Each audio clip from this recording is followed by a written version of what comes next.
President Biden can't catch a break from just about everyone. No matter what side of the aisle you're on, chances are some of the top leaders have been vocal about their concerns for Biden's health. With all of the reporting going on about the president, it reminded some of just how important the First Lady's position is, especially now more than ever. Many people are questioning if First Lady Jill Biden is really running the country right now, as Biden's health is in question. This also causes some to question, is First Lady Jill Biden the new First Lady Edith Wilson? But first, let's unpack how First Lady Edith Wilson secretly ran the country for several months. Edith Wilson was the wife of Woodrow Wilson. Wilson was the 28th President of the United States, most notable for being hardworking and negotiating the Treaty of Versailles. The Treaty of Versailles was a peace treaty and the most important treaty of World War I, essentially ending the war between Germany and most of the Allied powers. However, working on the Treaty of Versailles almost cost Wilson his life.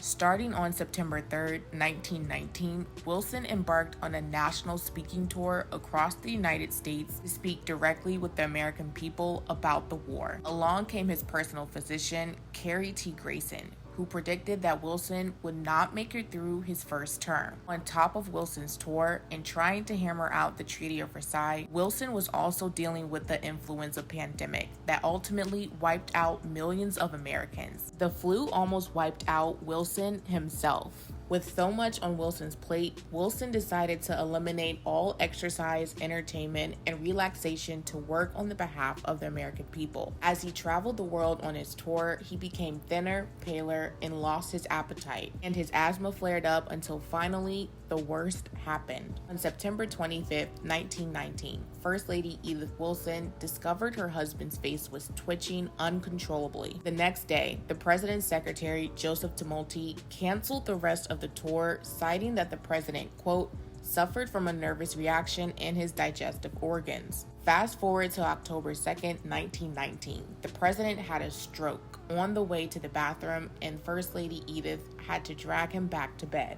She quickly called Dr. Grayson, and his diagnosis was that the president had been paralyzed. Now, the doctor's notes described that Wilson had been paralyzed on his left side and partially blind on his right side, and suffered a urinary tract infection that almost killed him. He also experienced another flu attack in January of 1920 that almost took him out also. Then, First Lady Edith Wilson swooped in with the assist. Not only did Edith Wilson hide her husband's illness from the world, but she actually ran the United States of America. Now, what exactly does that mean?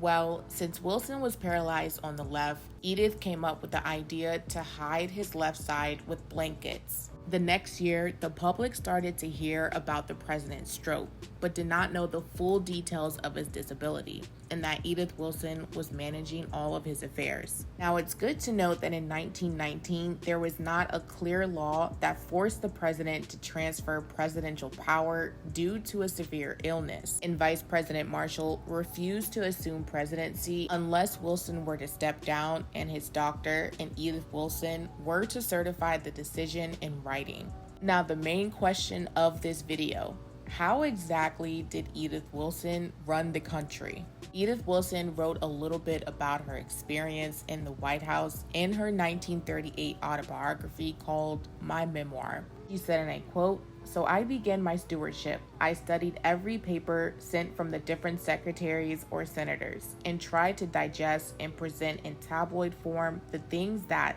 despite my vigilance, had to go to the president. I myself never made a single decision regarding the disposition of public affairs. The only decision that was mine was what was important and what was not, and the very important decision of when to present matters to my husband." Now, historians have said that Edith Wilson was more than a steward, and that she acted as the nation's chief executive until her husband's second term ended in March 1921. Now, Woodrow Wilson died 3 years after he ended his presidency on February 3rd, 1924. And many people, including historians, again have deemed Edith Wilson as the de facto president of the United States. Fast forward to Jill Biden, many political analysts, congressional members, and more are questioning the extent of Jill Biden's support of President Biden. Being a supportive wife and first lady is one thing, but helping run the country is another. What these two first ladies definitely have in common is that they both were and are supportive of their husband's public health issues while in office. But only time will tell if they were both, in fact, the de facto president of the United States.